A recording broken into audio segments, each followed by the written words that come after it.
पाकिस्तान दुनिया का सबसे हसीनो जमील और बेशुमार कुदरती ज़खायर से माला माल मुल्क है। यही वजह है कि दुश्मनों के जहन में हमेशा से ये मुल्क खटकता चला आया है। भारत समेत दुनिया भर के दुश्मनाने इस्लाम पाकिस्तान सिर्फ एक मौके की ताक में हैं कि कब वो इस सरज़मीन पाक को अपने गंदे अज़ाइम का शिकार बना सकेंगे। दुश्मन का ख्याल है कि पाकिस्तान के चंद नमक हरामों की वजह से वो मिल्लत इस्लामिया के इस मरकज़ को ख़त्म करने में कामयाब हो सकते हैं, और यही इनकी सबसे बड़ी भूल है, क्योंकि इस मुमलिकत खुदादाद पाकिस्तान की हिफाजत करने वाले आम लोग नहीं हैं, बल्कि ISI के इन मुजाहिदों का जज्बा शहादत और कुर्बानी इंतहाई बुलंद है। जज्बा हुब्बुल वतनी में गर्क ये वो गुमनाम हीरो हैं जो दिन रात अपनी सरजमीन की हिफाजत के लिए काम कर रहे हैं, जिनको ना तो सख्त सर्दी कुछ कहती है, ना ही इनके हौसलों को संगलाख चट्टानें तोड़ सकती हैं। इनमें से बहुत सौ के घरों में दुनिया की सब आसाइशें मौजूद होती हैं, मगर कहीं वो कूड़ा चुन रहे होते हैं और कहीं भिखारी के रूप में जाड़े की रातें सड़कों पर बसर करते हैं।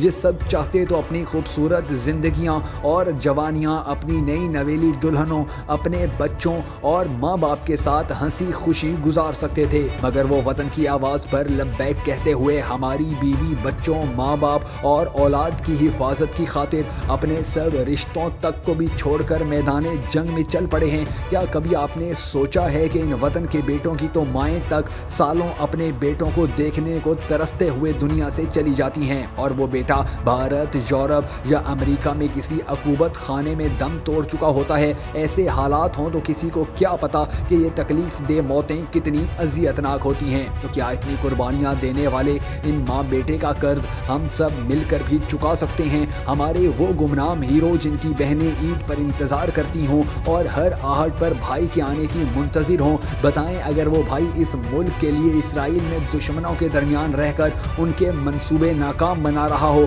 तो क्या उस बहन को कोई इंतज़ार का बदला दे सकता है? क्या हमने कभी इस भाई का सोचा है जिसने कभी अकेले रहना ना सीखा हो और भाई कहे कि आज से मैं वतन के लिए जान देने जा रहा हूँ, मेरा इंतज़ार मत करना? तो इस भाई की कैफियत का अंदाज़ा भला कौन लगा सकता है? पाकिस्तान बनने से आज तक लाखों जवान इस सरजमीन की हिफाजत के लिए पूरी दुनिया में मौजूद हैं और कुर्बानियाँ दे रहे हैं। इनका मकसद बस सरजमीन पाकिस्तान के दुश्मनों को जहन्नुम यात्रा पर रवाना करना है, और इसी मकसद की तकमील के लिए वो हम में भी मौजूद हैं, या फिर वो हो सकता है कि भारतीय फ़ौज के किसी कैंप में मौजूद हों और वहाँ का डेटा इकट्ठा कर रहे हों।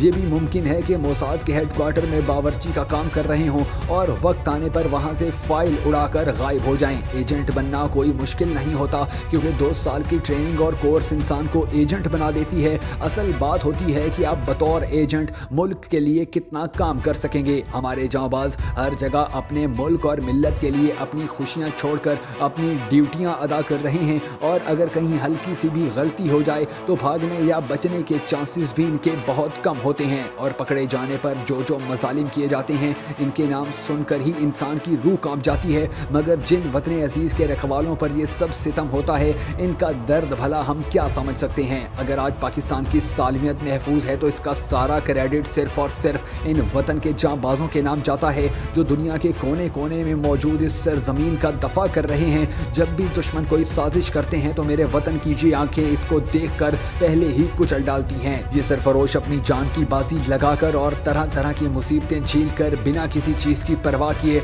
अपने हिस्से का काम बखूबी करते हैं। ये ना दुश्मनों से गाफिल हैं और ना ही दोस्तों से। इनको नाम और इनाम से कोई मतलब नहीं, बल्कि इनको तो अपनी सरजमीन से मोहब्बत है, और अल्लाह ताला हमारे इन गुमनाम सिपाहियों की हर मुश्किल वक्त में हमेशा से मदद करता आया है। अल्लाह ताला से दुआ है कि जिस तरह अल्लाह हमारे इन मुजाहिदों की हिफाजत करता है, इसी तरह हमारे तमाम मुजाहिदों को हमेशा अपनी हिफाजत में ता क़यामत रखे।